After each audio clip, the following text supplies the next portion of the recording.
Salam jabat erat dari The Bee Siblings. Ibu bapak dan para sahabat The Bee Siblings yang berbahagia, saya, Kevin Alwino, akan memandu pertemuan kita kali ini. Selamat bergabung kembali dengan The Bee Siblings, sebuah YouTube channel yang menyajikan berbagai macam informasi penting dan menarik kepada kita semua.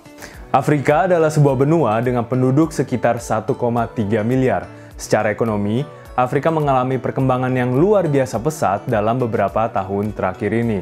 Karena itu, banyak negara di dunia termasuk Indonesia menjadikan Afrika sebagai salah satu prioritas partner kerjasama ekonomi baik di bidang perdagangan maupun investasi. Baiklah, kali ini saya akan mengajak sahabat The Bee Siblings untuk mendengarkan obrolan Duta Besar RI Addis Ababa, Bapak Albushra Basnur dengan Bapak Taryat Suratman. Bapak Taryat adalah General Manager Peace Success Industry PLC, sebuah perusahaan Indonesia yang pertama kali beroperasi di Ethiopia. Ternyata para sahabat, banyak sekali suka dan duka berbisnis di Ethiopia. Namun, beliau berhasil dan sukses menjalankan roda bisnis di negara itu. Gak sabar menunggu kan? Ayo kita dengarkan obrolan Pak Dubes Albushra dengan Pak Taryat. Bapak Dubes Albushra dan Pak Taryat, selamat datang dan terima kasih telah bergabung dengan YouTube channel kita, The Bee Sibling. Silakan Pak Dubes. Kali ini saya bersama sahabat baik saya, yaitu Pak Taryat Suratman. Beliau ini adalah General Manager ya Pak Taryat ya? Iya Pak. General Manager dari Peace Success Industry PLC di Ethiopia.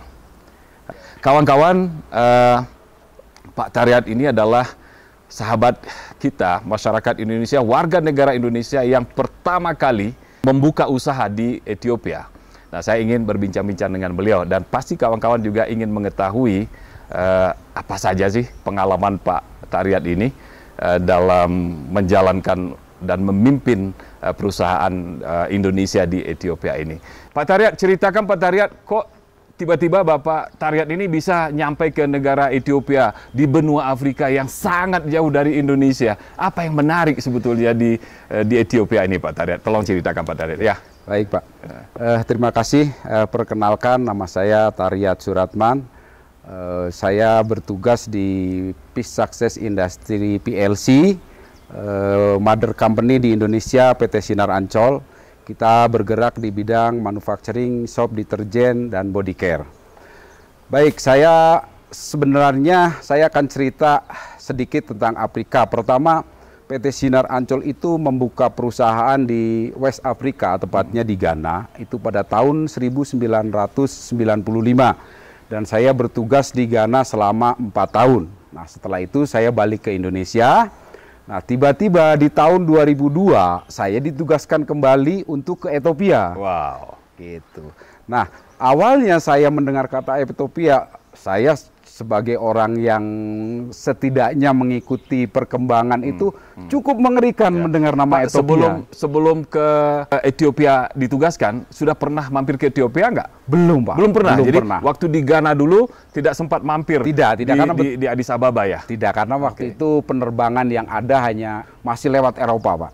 Ya. Nah, jadi sebenarnya produk kita itu B29 khususnya itu sudah masuk di Ethiopia trading itu dari tahun 1990. Nah, kita trading terus mempelajari market, ternyata potensialnya sangat besar. Karena pada waktu itu aja Ethiopia sudah mempunyai populasi sekitar 80 juta pada waktu itu. Nah, berlanjut dari trading itu dan di pasar cukup bagus diterima di pasar. Trading produk dari kalau di Indonesia PT Sinar Ancol ya. Betul. Nah, itu produknya diproduksi di Indonesia atau di negara lain? Di Indonesia. Di Pak. Indonesia ya. Jadi langsung dia import dari Indonesia. Oh, oke. Import dari Indonesia. Berapa lama tuh Pak kalau dari Jakarta, katakanlah Jakarta pelabuhannya sampai ke Ethiopia itu berapa minggu dibutuhkan untuk mengirimkan produk? Untuk saat ini itu perjalanan dari Indonesia sampai ke Djibouti itu 21 hari, Pak. 21 hari, okay. Sudah sampai Djibouti. Nah, nanti Djibouti ke sini mungkin tambahan 2 minggu lah. Ya, kawan-kawan, untuk pengetahuan kita semua bahwa Ethiopia ini adalah negara landlocked ya, negara yang tidak mempunyai laut, sehingga negara ini tidak mempunyai pelabuhan laut. Barang-barang yang diekspor maupun yang diimpor melalui jalur laut itu 95% menggunakan pelabuhan laut yang ada di Djibouti. Jadi untuk pemahaman, untuk pengetahuan kita semua ya. Persisnya tahun berapa Bapak ditugaskan lagi di sini? Saya sampai di Ethiopia itu tahun 2002, pada bulan Maret pada waktu itu, 2002. Nah, kita datang ke sini, sudah ada factory, bangunannya sudah ada, terus kita datang ke sini untuk install mesin dan start produksi. Jadi pada tahun 2002 itulah pabrik joint Indonesia dengan Ethiopia berdiri di tahun 2002. Saya kebayang tuh Pak, tahun 2002 itu Addis Ababa terutama kayak apa sih ya? Bisa nggak digambarkan Addis Ababa pada tahun 2002 itu? Kalau di tahun 2002 itu di Ethiopia itu jalanan pun masih kecil-kecil, jalanan kecil, sempit, tapi tidak macet. Oh, tidak Karena macet, apa? ya. Karena memang kendaraan masih sangat sedikit. Sedikit, Pak. Bahkan kalau kita bicara pada saat itu di tahun 2002 itu di sini kan ada dongki, Pak. Nah, dongki itu sebagai alat transportasi di sini, Pak. Itu bahkan dongki itu lebih mendominasi dari kendaraan karena pada waktu itu memang jarang sekali. Jadi Pak. tahun 2002 dongki itu mendominasi jalan-jalan dibandingkan dengan kendaraan kayak mobil atau sepeda motor ya. Betul. Karena itu sebagai transportasi ya, untuk bawa air, bawa makanan itu pakai. Termasuk juga produknya Pak Taryat barangkali. Betul. Untuk kalau masuk yang ke... memang nggak bisa dijangkau pasti pakai itu. Jadi kita tak ada rotan, akar pun jadi. Jadi kita dongki itu sebagai transportasi Pak pada waktu itu. Gitu. Bapak, teruskan Pak cerita Pak. Bagaimana perjalanannya Bapak di sini? Pak, satu lagi. Saya ingin mengkonfirmasi. Katanya Pak Taryat ini dijuluki oleh kawan-kawan di Jakarta sebagai orang gila Indonesia yang masuk ke Ethiopia. Sebenarnya saya sendiri juga pertama kali saya diutus untuk ke Ethiopia, terus terang aja saya menolak karena mendengar kata Ethiopia itu sendiri yang lagunya dipopulerkan oleh Iwan Fals itu sangat mengerikan, Pak. Kelaparan di mana-mana, busung lapar. Tahun 84 86 ya, waktu itu ya, kelaparan di sini. Itu kelaparan di mana-mana. Jadi menolak dulu. Terus gimana? Menolak saya, Pak. Tapi bos kita meyakinkan, sudah kamu coba dulu ke sono, nanti kamu baru tahu seperti apa. Nah, jadi di tahun 2002 itu ya saya datang ke sini waktu itu untuk start pertama, buka pabrik di sini, memproduksi produk kita dan sekaligus jualan di sini. Dan ya itu challenge-nya cukup berat Pak di sini Pak, pada tahun itu ya. Penduduk Ethiopia pada saat itu 80 juta ya. 80, sekitar 80 juta. Tapi itu tetap saja market yang sangat potensial untuk di Afrika nih ya. Betul. Untuk di East Afrika itu pada waktu itu pun Ethiopia kan sudah termasuk besar jumlah penduduk. Jadi kita interesting untuk buka di sini karena populasinya sudah cukup gede. Itu yang pertama kali yang mendorong ya Pak ya.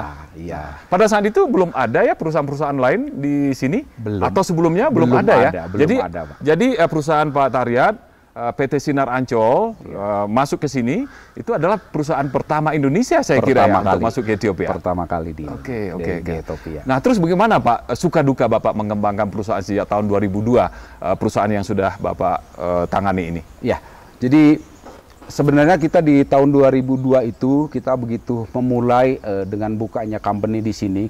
Bahkan kita namain perusahaan kita yang pertama itu adalah First Indo Ethiopia. Nah, di tahun itu sebenarnya kita cukup bagus sekali Pak. Ethiopia itu belum ada yang namanya currency problem. Jadi kita cukup besar Pak market kita. Bahkan kita pada waktu itu bisa 30% kita menguasai pasar di Ethiopia. 30%. Besar sekali Pak. Iya. Besar sekali gitu. Nah, saya waktu itu datang berdua dari Indonesia ke sini, gitu kan. Nah, kita mulai produksi, kita di market juga sangat bagus, currency nggak ada masalah. Makanya produk itu sangat populer di Ethiopia, sangat populer gitu.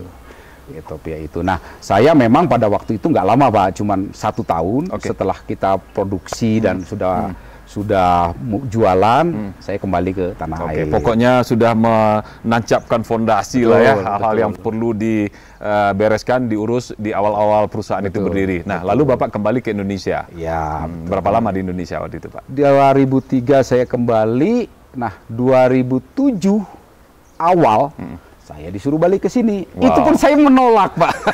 Karena saya tahu ketika 2002 itu Ethiopia seperti apa. Saya terus terang saya menolak. Bahkan saya bilang ke bos saya, itu bilang, kalau ada yang lain cari yang lain, Pak, jangan saya, Pak, ke Ethiopia. Nah, bos saya bilang, kamu nggak tahu Tariat di sono perkembangannya seperti apa. Gini aja, saya beliin tiket bolak-balik kamu. Kalau memang di sono nggak ada perubahan, kamu langsung pulang lagi. Gak usah tinggal di situ.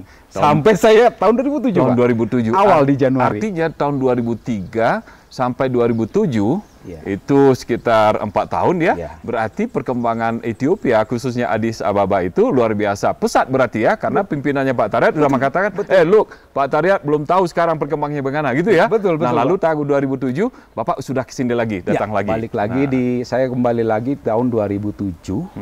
Itu di Januari, tepatnya tanggal 18 saya sampai sini. Surprise saya, Pak, sampai sini. Udah banyak bangunan-bangunan bagus, gitu ya? udah bangunan-bangunan tinggi, jalanan sudah mulai dibangun. Jadi artinya perubahannya cukup pesat gitu. Kalau dibanding dengan pertama kali saya datang ke Ethiopia. Bagaimana Bapak menyesuaikan diri lagi nih ceritanya setelah meninggalkan 4 tahun ini Addis Ababa? Jadi itu otomatis kalau untuk penyesuaian saya lebih enjoy, Pak, karena memang lebih berkembang, lebih maju kan perubahan dari 2002 sebelumnya. Nah, adapun mengenai perusahaan pada waktu itu kita bekerja 24 jam, Pak, dan bahkan kita itu waktu itu karyawan sampai 500 orang, Pak. Oh, wow. Karena memang cukup besar marketnya. Jadi kita operasi di factory itu sampai 24 jam. Ini masih perusahaan namanya First Indo ya? First Indo, betul. Gitu. Jadi cukup, kalau menurut saya pada waktu itu cukup bagus market kita dan memang besar sekali di sini gitu. Makanya kita bisa running 24 jam, terus employer juga sampai 500 orang gitu, Pak. Itu artinya market kita memang diterima di pasar sangat bagus gitu. Seiring perjalanan waktu gitu kan. Nah, kita ya ada sedikit ketidakcocokan lah antara pemilik saham itu sampai dengan tahun 2012. Dengan lokal partner. Gitu. Sampai tahun 2012 akhirnya ya daripada kita dilanjutkan juga tidak ada keharmonisan, akhirnya kita berpisah. Gitu. Jadi di tahun 2013 karena kita sudah punya market di sini, nah, jadi kita melanjutkan lagi, tapi kita melanjutkan itu proses dari awal lagi, Pak. Mencari tanah sampai urus proses perizinannya, gitu kan. Nah, berdirilah di tahun 2015 kita baru mulai progres bangunan, Pak. Nah, di tahun 2017 itu kita baru mulai bisa produksi. Dan perusahaan itu kita namakan Peace Success Industry PLC. Jadi Peace Success ini sejak 2017 berproduksi, beroperasi. Udah full itu, Pak ya? Sudah, Pak. Sudah full ya. Lokasinya daerah mana, Pak, namanya? Di daerah Dukem, Pak. Dukem itu bagian dari Oromia. Kalau dari ibu kota dari Addis Ababa itu sekitar 40 km. 40 km ya. Jadi kawan-kawan, saya dan kawan-kawan dari KBRI sudah beberapa kali berkunjung ke kantor dan pabriknya perusahaan Pak Tariat ini. Kira-kira 1 jam saja dengan naik mobil ya dari Addis Ababa ke tempat ke kantor dan pabriknya Pak Tariat. Pak Tariat, tentu saja pasti ada suka dan duka dalam memimpin, menjalankan usaha di perusahaan Bapak ini. Bisa nggak Bapak ceritakan apa yang menarik sebetulnya di Ethiopia ini untuk berbisnis? Apakah itu berdagang? Karena tadi juga sudah dimulai perdagangan itu sejak tahun 90 ya. Lalu kemudian berinvestasi di sini. Bisa diceritakan sedikit, Pak, kira-kira yang menarik apa, lalu hal-hal yang menjadi tantangan yang Bapak alami selama ini apa?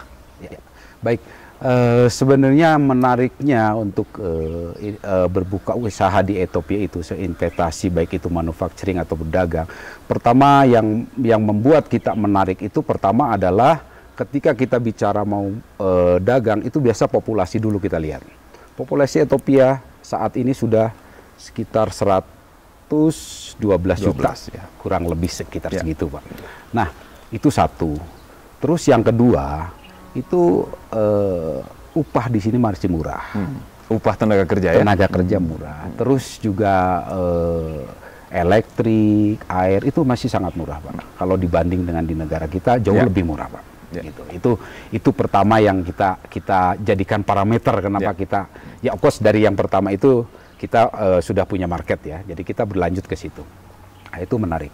Jadi ketika kita berbisnis di Ethiopia itu salah satu faktor yang memang kita prioritaskan ya, terutama dari sisi pengupahan, terus listrik dan lain-lain itu sangat murah. Bagaimana dengan dukungan pemerintah ya, terutama terhadap investasi asing? Prosedur untuk mendirikan perusahaan di sini pada saat itu sangat membantukah atau banyak kesulitankah dengan pemerintah? Kalau untuk membuka usaha baru di Ethiopia itu sebenarnya dibilang susah tidak, dibilang mudah juga tidak. Jadi poinnya cuman parameternya itu kita mengikuti aturan aja, Pak. Jadi kita nggak dikasih juga yang namanya skala prioritas, nggak, Pak. Tapi kita ikutin sesuai dengan rule and regulasi sini. Kita akan berjalan seperti itu. Dan tapi cukup bagus lah kalau cukup bagus ya, Pak ya. Dan ini berlaku terhadap semua perusahaan-perusahaan asing yang ingin berbisnis atau berinvestasi di Ethiopia, perlakuannya sama, Pak, kalau sama, gitu ya. Sama. Tantangan apa, Pak, kira-kira selama Bapak? Kalau tantangan yang terberat menurut saya di Ethiopia saat ini adalah dengan currency problem, Pak. Currency problem itu saat ini masih sangat mendominasi. Artinya ya kita nggak bisa import produk dari luar karena memang negaranya shorted dengan currency, Pak. Artinya impor boleh tetapi terbatas. Ya, bisa dikatakan gitu ya? Seperti itu. Sangat limited sekali. Sangat limited ya. Dan ini tidak hanya Pak Taryat alami, tetapi juga perusahaan-perusahaan asing yang ada di Ethiopia barangkali ya, Pak. Betul, ini nasional problem. National jadi problem, tidak pilih-pilih. Ya, betul, Pak. Kira-kira penyebab utama dari sulitnya mata uang asing dalam berbisnis ataupun berinvestasi di Ethiopia ini apa kira-kira, Pak, penyebabnya, Pak? Ya, pertama kalau yang saya lihat itu pertama hasil alamnya Ethiopia itu sendiri tidak sebanyak di kita, Pak, untuk ekspornya. Yang kedua, pada waktu itu pemerintah itu membuat satu perencanaan yang di luar dugaan. Jadi sangat masif pada waktu itu pembangunannya. Perencanaan pembangunan infrastruktur dan lain-lain ya. Infrastruktur, dam, terus pabrik gula itu dalam waktu yang bersamaan. Jadi uangnya otomatis terpakai untuk itu. Nah, terjadilah pada waktu itu currency mulai susah, currency problem. Gitu. I see. Tapi ya mudah-mudahan sih ya sekarang kan ini dam yang mereka bangga-banggakan itu sudah dibuka. Ya.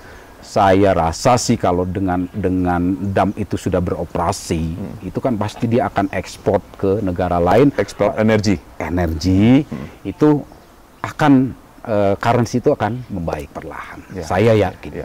Ya, kalau saya lihat memang Ethiopia ini di samping populasinya cukup banyak ya, terus juga infrastruktur yang sudah dibangun, yang sedang dibangun juga gitu kan. Kita bisa melihat, Pak, sekarang Ethiopia ini airline-nya sudah mungkin bisa dikatakan terbesar di Afrika. Ya. Saya yakin Ethiopia ini akan maju, Pak. Akan maju, itu salah satunya. Yang kedua, seperti tadi yang Bapak bicarakan soal dam ini. Ya. Begitu dam itu beroperasi, artinya kan mulai itu ada ekspor energi ke negara lain dan akan masuk currency ke Ethiopia. Gitu. Kawan-kawan, ternyata Pak Taryat ini sudah menjelajah ke Afrika dan mengembangkan ekspertis beliau di bidang bisnis sudah sejak lama. Beliau sejak umur 27 tahun itu sudah bertugas, sudah berbisnis lah di Afrika ya. Umur 27 tahun Pak Taryat sudah ke Afrika. Ini luar biasa Pak Taryat. Pak Taryat dengan pengalaman Pak Taryat yang begitu panjang, begitu banyak dalam melakukan kegiatan berbisnis, baik di dalam negeri maupun juga di luar negeri. Mungkin Pak Taryat bisa memberikan pesan, memberikan advice atau nasihat kepada anak-anak muda kita, baik yang ada di Indonesia maupun yang sekarang ini berada di luar negeri. Apa yang perlu mereka perhatikan, apa yang perlu mereka kembangkan apabila mereka itu bergabung dengan suatu perusahaan besar atau mereka ingin memulai atau mendirikan usaha-usaha bisnis, ya, baik untuk di dalam negeri maupun juga bisnis yang ada hubungannya dengan luar negeri. Pak Taryat, silakan Pak Taryat. Terima kasih Pak. Jadi kalau pesan saya sih pertama, ketika kita mendapat kesempatan ditugaskan dimanapun kita bertugas, itu kita harus punya semangat Pak. Itu yang pertama gitu. Memang tantangan nggak mudah, tapi ketika kita punya semangat, saya yakin kita akan bisa melakukan sesuatu di negara yang ditugaskan itu gitu. Itu salah satunya. Ya, pesan-pesan berikutnya untuk anak-anak muda, kita jangan jadi jago kandang. Kita belajar untuk melihat kesempatan yang ada di luar. Karena kesempatan itu di luar itu sebetulnya sangat besar ketika kita mau mempelajarinya dan kita mau menjalankannya gitu Pak. Ibu, Bapak, dan para sahabat milenial dimanapun berada, demikianlah bincang-bincang kita pada kesempatan kali ini. Mudah-mudahan bisa bermanfaat untuk kita semua. Dan perjalanan hidup atau usaha kerja keras Pak Taryat dalam menjalankan perusahaan Indonesia yang ada di Ethiopia ini juga saya tulis di dalam buku saya yang berjudul Catatan Duta Besar Republik Indonesia Ethiopia, yang baru saja diluncurkan pada tanggal 20 Juli tahun 2020. Terima kasih, salam dari Addis Ababa.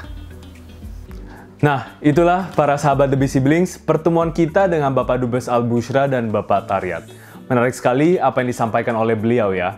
Semua informasi tadi tentu saja menambah pengetahuan dan wawasan kita, terutama dalam hal berbisnis dan berinvestasi di Afrika, khususnya Ethiopia. Terima kasih, sampai jumpa pada edisi berikutnya. Salam jabat erat dari The Bee Siblings.